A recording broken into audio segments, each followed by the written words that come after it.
Hi, I'm Patty Dreier, Portage County Executive. Thanks for being with us here on Portage County Matters today. My guest today is Rene Daniels. She's the Executive Director of the North Central Wisconsin Workforce Development Board, and we're going to talk about job services and regional workforce development efforts, especially addressing the idea of the worker shortage that is already upon us and is going to become even more important as we go forward in our years.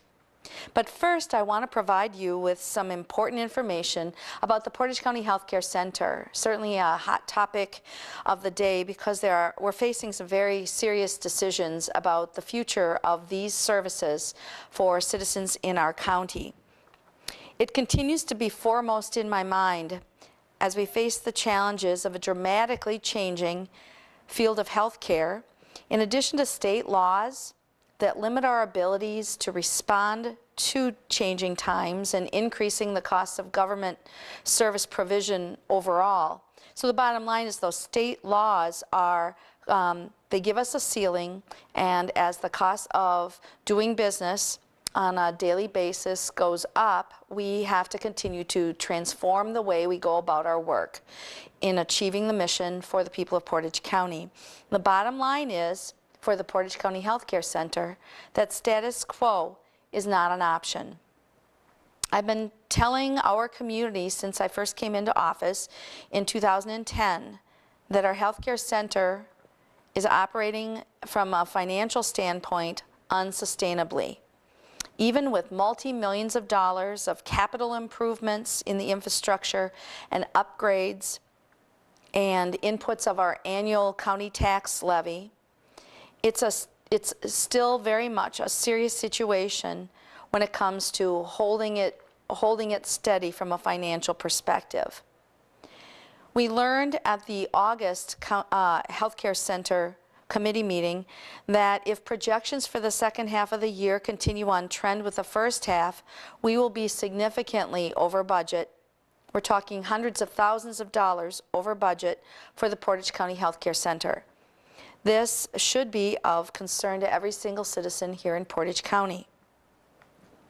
I have a graph here that I have used in presentations across our community, and we updated it for our rough projections of August numbers. This is a picture of the tax levy that we have to operate the Portage County Healthcare Center over the years. The Portage County Healthcare Center is an enterprise fund, and that means it needs to operate on its own as a business would operate and sustain itself, like our solid waste department does. There's no county levy in our enterprise of the solid waste department. But in 2000, for the Portage County Healthcare Center, we were just about a break-even operation, and not making money on it, just enough to operate and provide the services that we want to provide through the healthcare center. As the years went on, you can see that things begin to change significantly. So anyway, in 2003, you'll notice that things start to change a lot.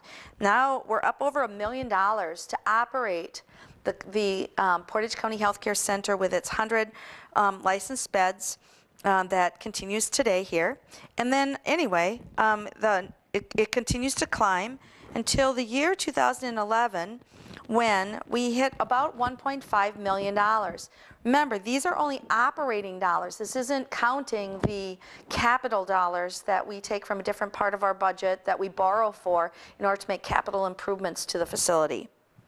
So, and there has been many millions of dollars of financing for the facility in between here. We're at $1.5 million in 2011.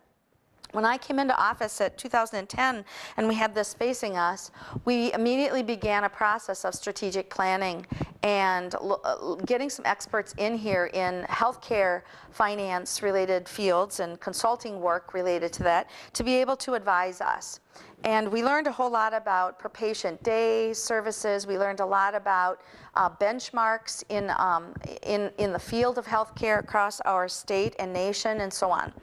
Anyway, as we began our work and made some operational changes to bring our costs more in line with our daily operation, we began to bring down to to $575,000, the levy that was helping to fill the budget hole for the Portage County Healthcare Center.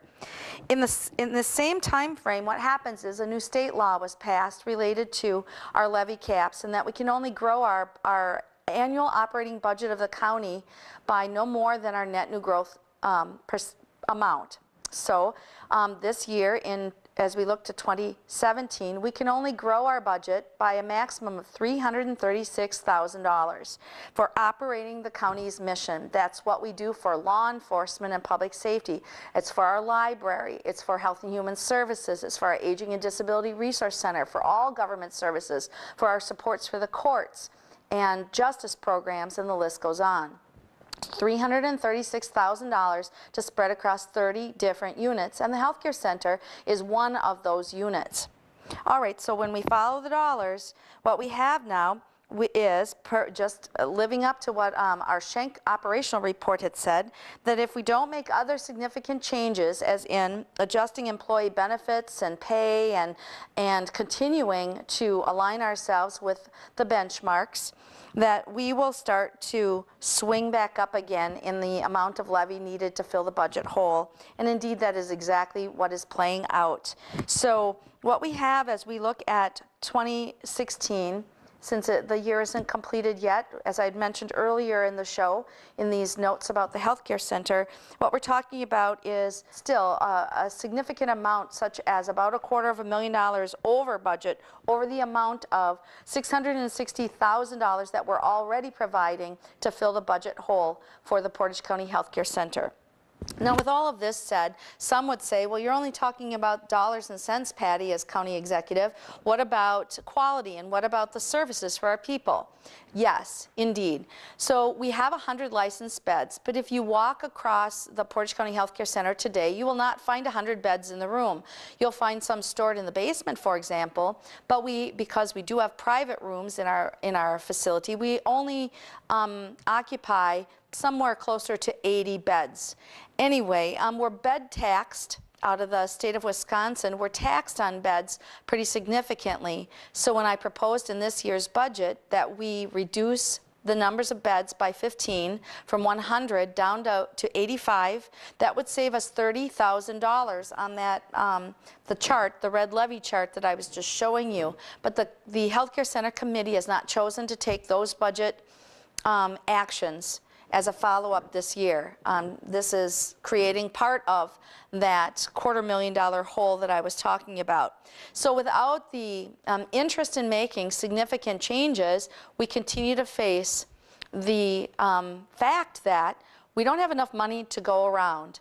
So for years I've proposed alternate solutions, because I am concerned that we keep the healthcare center services for our seniors and disabled individuals available here locally, just like it is today.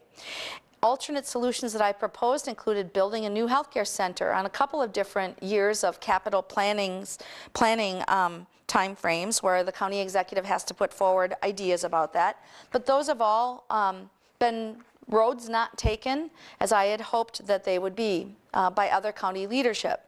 So in 2014, as we continue to work on this issue, the county board ended up passing a sense of the board resolution that, quote, encourages, authorizes, and applauds efforts of the county to enable future opportunities to partner the healthcare center mission to align with the local Sisters of St. Joseph of the Third Order of St. Francis on Maria Drive, with the goal of helping to facilitate the development of a shared vision related to community-based and intergenerational senior care, one that balances a variety of interests and addresses current and future continuum issues while ensuring that county and community interests and the tradition of the healthcare center are maintained and strengthened, unquote.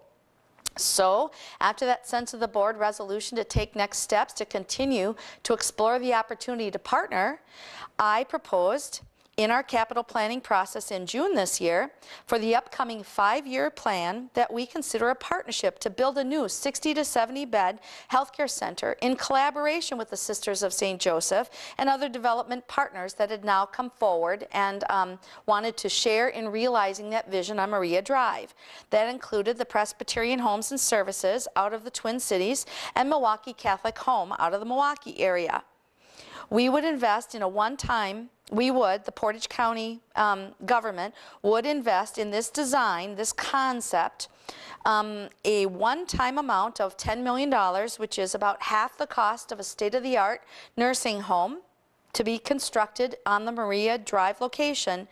Portage County, as I had showed in this graph a minute ago, Portage County would have a $10 million investment in that facility in about 5 to 7 years. So to build a new state-of-the-art facility with one-time $10 million would seem to me to be a very fine investment in the future of senior care and care for people with disabilities for the long run in our county. There's been much public dialogue and criticism about this proposal. I'm not completely understanding why, when it means that our healthcare center beds would remain in Portage County in a brand new state-of-the-art center that could better adapt and respond to and be competing in today's healthcare marketplace. The doors to the center would remain open to Portage County citizens as well as anybody else across in our county or anywhere else that they come from, as it is today, because this is what it must be in order to be Medicare and Medicaid certified to receive those kinds of insurances through our federal government. So right now, Portage County has the majority of citizens using our healthcare center beds, but there are citizens that come from other counties as well. And our staff at the Portage County Healthcare Center, approximately 120 positions there, our staff, would come with our current residents at the Portage County Healthcare Center and move to the new home, to the new location on Maria Drive at the state-of-the-art facility, and operate in that new location where we would then need to pass a state inspection before we could complete the transfer of beds on that place. Portage County would be joining a board of directors of the new nonprofit in that new location, and employees would have every opportunity possible for as seamless of a job transition as possible to a new nonprofit that would operate the healthcare center into its future. Would it be a Portage County only government-owned and operated Portage County Healthcare Center there on Maria Drive? No. Would they be Portage County employee jobs there? There wouldn't be county jobs on that location.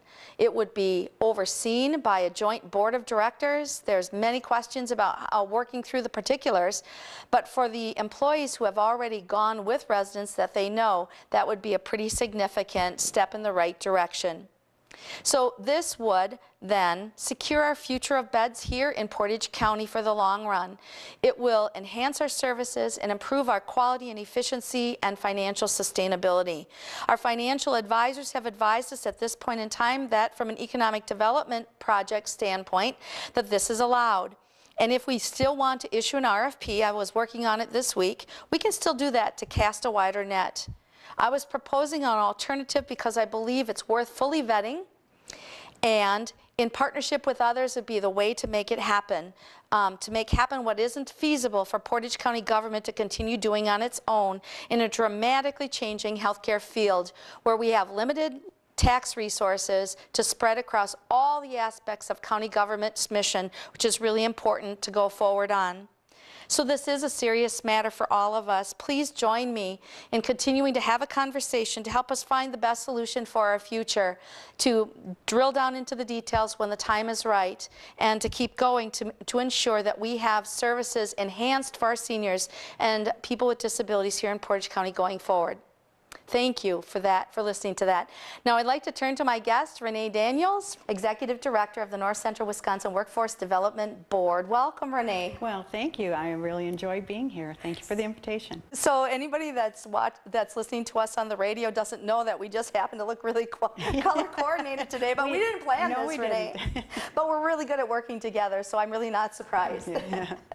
So let's talk about the North Central Wisconsin Workforce Development Board and what we're doing to connect people to jobs and jobs to people. So I'll let you lead off from there, a little bit more about what you do, and then we'll wind back to some of the other stats and so on that we want to share with everybody today. Very good. Well, as you know, the North Central Wisconsin Workforce Development Board is a private nonprofit corporation that administers federal employment and training funds. And the reason you know that is that our paths have crossed again in our lifetime, that you serve as a chief elected official on our chief elected official consortium, which is the CEOs of the 9 counties we serve in Wisconsin. And those 9 CEOs provide oversight, both financial and strategic, in terms of what our workforce board is going to do and how it's going to respond to the specific labor needs of our region. So that's what we do.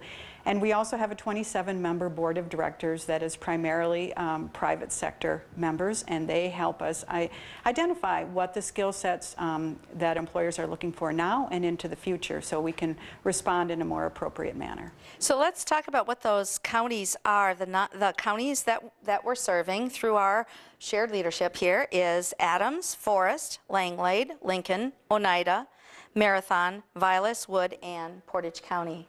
I don't know how you do it. It's a lot of traveling. So Rene Daniels, tell everybody about, first of all, what's your, where's the shop? Where are you located as far as your offices go? Of course I know, but I think that's really important for them to know. And then let's talk about what kinds of services we're offering and where people can get connected. Very good. So as you know, we are headquartered in the village of Whiting on Post Road. We've been there for most of my tenure at the board, for about 5 years. So we're excited to be there, but we know there's going to be some construction soon, but we're ready. But primarily we offer job services to job seekers in our job centers. And because of some funding issues, we're pretty limited in where those job centers are. So primarily to access services, people can go to our Wisconsin Rapids Job Center, and we have a Wausau Job Center, and we have an affiliate site in Marshfield and in Adams. We also have one in Rhinelander. But as you and I have talked a lot, there are other good access points if people are doing things such as job search. So they can go to the Portage County Library, and the people there will help them identify the job sites that they can go to and where they can look for jobs. So there are all kinds of resources throughout the region. You know, right before the show, Rene, we were talking about our history and your role in this leadership role with North Central Wisconsin Workforce Development Board. Let's talk about that, because I think that's a fascinating view. Yeah. So you and I talk often about how we need to change strategy for workforce development based on what does the labor market look like at any given time. And it's interesting how our paths started to cross again. I was 3 weeks into the job. I started in November of 2010. 3 weeks later, it was announced that New Page in Whiting was going to be closing its doors, and 360 people were going to lose their jobs. And our organization has what they call a rapid response process, where we quickly get into gear, and we provide an array of services to dislocated workers. And there are tremendous federal and state funded services to them. So we were worried about the workers, but we knew we had the resources. But what you and I talked about and what you spearheaded was really more of a community response. When you have that kind of loss in your community, those are broad community impacts on the tax base, on the water usage, on the kids of those dislocated workers in the schools. And so you put together a community response team, and we kind of walked through that, and I thought in a really good way. And you also served as our spokesperson, so we were not miscommunicating what was happening in that particular situation. But what strikes me is, so that was the beginning of the recession in our region. And over the next 18 months, we lost almost 10,000 jobs that were plants either closed or there were major layoffs. And so our strategy as a board was really about retraining those dislocated workers for skill sets that other employers needed. But of course, there weren't the jobs necessary to absorb all that loss. But here we are, 5.5 years later, and we have the opposite labor market. So I noticed in some data recently that Portage County, for example, has an unemployment rate of 3.9%. Well, some economists would say that's full employment. So we have this labor shortage, and so we've gone from about 10% to about 3.9% in 5.5 years, and so your strategies have to be different in terms of how you look at workforce development. For example, the people who are unemployed have a lot more barriers. If they could be working, they probably would be working. So these are individuals who lack some basic skills. For example, they don't know how to use a computer. They don't have a resume. They don't know how to interview. So we work with them on that. Some people have a criminal record that we have to try to work through. Some people have mental health issues that we have to get addressed. So the populations that we're working with really do have more severe barriers to employment. But the exciting part of this is that there is a lot more employer engagement in developing strategies that can really deal with this shortage, and we're excited about that. And I think on the board that you talked about with all of the business representation, different sector representation, education as well, all at the table. I think that it's been exciting to see how our recent strategic planning efforts have resulted in a more focused effort, right, to the new times, to respond to the new challenges. Talk about IT a little bit, information technology. Yes. This is a favorite one for sure. It is, and I'm so excited about it, and we have such terrific leadership in Portage County especially that I'm just happy to talk about it. I just want to talk a little bit about IT because as we started, we want to make sure this is data driven. So we're always looking at data, and some of the things that surprised me as a baby boomer is that I would think that the number of computer science majors, for example, would be higher today. But they are not. We reached the peak of computer science majors in 2004. Really? Who would have guessed that when we all know that technology is impacting every industry and everybody needs to have some kind of computer skills, you know, if not advanced computer skills to really be in our market. So that was one thing. But we, again, based on this labor market shortage that we have, the employers themselves have started talking to one another and have used the Workforce Development Board as kind of a facilitator of that conversation. And we've had about 40 employers in central Wisconsin step up and say, we're going to form an alliance of employers, we're going to decide what the issues are, and we're going to decide what the strategies are going to be to deal with it, and we're going to put our money into this. And we're so excited that Cliff King from Skyward has stepped up to be the chairman of that coalition. So the Workforce Board tries to support it in every way. And one of the things that this group has done that is so exciting is that they pooled their resources and they have funded an additional IT professor at the University of Wisconsin-Stevens Point because they want to increase capacity. They need to have the university have more students. They have become mentors to students both at Mid-State Technical College and UW-Stevens Point. They're working on marketing efforts because they really and sincerely believe that Portage County really could be a hub for information technology jobs. We have a lot of exciting companies here. Century Insurance with IT and Delta Dental and Berkshire Hathaway, and it really is a lot of IT focused companies. So they want to create this feeling that this is an IT hub and then have it become a magnet to job seekers who might want to come here and work. And it's about leveraging our strengths really here in central Wisconsin. So Rene Daniels, I'm always told on the radio to make sure that we're re-mentioning your name and who I'm interviewing in Portage County Matters. So Rene Daniels with the North Central Wisconsin Workforce Development Board. You know, as we look at these kinds of initiatives, it's exciting to know that from the business side, we're building different capacities to try to make new opportunities possible and attract and retain the kind of workers that we're going to need in order to grow our businesses here. But what about if I am listening to the show and there's either it's me or a family member that is looking for opportunities and I haven't been able to really connect with resources yet. Can you give me some advice about how to do that? Can. And what we're really talking about is developing a pipeline of future talent. And I'm going to use IT again as an example if I can. There are so many remarkable programs and resources going on. One I just heard about yesterday is that the Boy Scouts and Girl Scouts are doing things like Girls in Coding, and they have special STEM, science, technology, engineering, and math, trying to encourage boys and girls to focus on some of those skills, because those are where the really good paying jobs are going to be when they graduate from high school and college. And so there's all kinds of opportunities locally in the K-12 system and with community organizations for youngsters to engage. But I would like to tell this story because we did focus groups at the University of Wisconsin-Stevens Point for those graduates in IT, because we were wondering what attracted them into IT, for example. What was their pathway to making that transition? And they talked about when they were children, there seemed to be two things. Either they were tinkerers, they liked to take things and put them apart, put them together, or they were very creative people. They were musical, or they were artistic. So if we can collectively have a sense of what kinds of people are drawn to what kinds of careers, we can be working with them, you know, kindergarten all the way through high school to try to help develop a path that makes the most sense to them. I know they do more of that in Europe.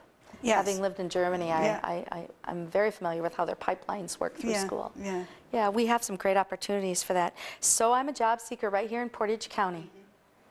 Would you recommend that I go to a certain location then? Yes, stop at the library, or should I stop in at your office? Okay, our office is really an administrative office, so if you come, we will be happy to help you, but we're probably not the most skilled people to help you as a job seeker. But I would say if you are just doing a job search, saying, I need to go look for a job, and you feel you have the skills and the tools that you need to get a job on your own, I would suggest going to the Portage County Library and having the staff there help you find the website. It's Job Center of Wisconsin, and you can find that easily online. It's a very nice matching system. You put in what you're looking for, and it will do a match for available jobs in the area that you are seeking to become employed. But if you feel you need a little help, you need some skills upgrade, then please come to one of our job centers. And again, you can, in this area, you could go to Wisconsin Rapids, you could go to Marshfield, or you could go to Wausau. And we do have training programs. If you want to go back to school and be reskilled, we pay for people to go back and get the training they need to get the job they really want. Great, great. Now, our efforts here in Portage County, we had a new era workshop in, I think that was February, where we were looking at the opportunity to really focus in on what is going to make the difference in attracting and retaining, especially young professional workers, for that pipeline, and creative people, all tied to our Idea Center. I still have a real hope that Rene with the North Central Wisconsin Workforce Development Board, that we're going to be able to offer some other kinds of programs out of the Idea Center that we've got at 1039 Ellis Street here in Stevens Point. And that really is an exciting initiative, and it's part of what the board is focusing on. How do we keep young talent in our communities? And we do have a migration problem in Wisconsin, not so much in Portage County, and I'll talk about that in a bit. But we do have this migration pattern that adults between the ages of 18 and 34 are exiting our community in large numbers, and they're going to more metropolitan areas, primarily because I think they're drawn to amenities. But here in Portage County, as you well know, it really is an attractive place for younger people, and there are so many community initiatives going on that will make it more attractive. And to go back to the focus groups that we did at UW Stevens Point, I think those young people understand how attractive this community is, and so we just need to do a better job of wooing them to stay here. Well, we try our hardest through county government and other services related to our local parks and arts and business, and so on it goes, and making sure that we've got what makes it be the place for them to want to stay or to come. Yes. Well, Rene, we're going to close the show here, and I really want to recognize you for your efforts. It's amazing that you can keep all of these grant programs clear and straight and keep us competitive in this work world, a changing world of workforce development. And without you, I know we would be at great loss. So thank you for your leadership. And thank you for your partnership. I appreciate it. All right. Thanks, everybody, for joining us for this edition of Portage County Matters. We'll look forward to seeing you next month.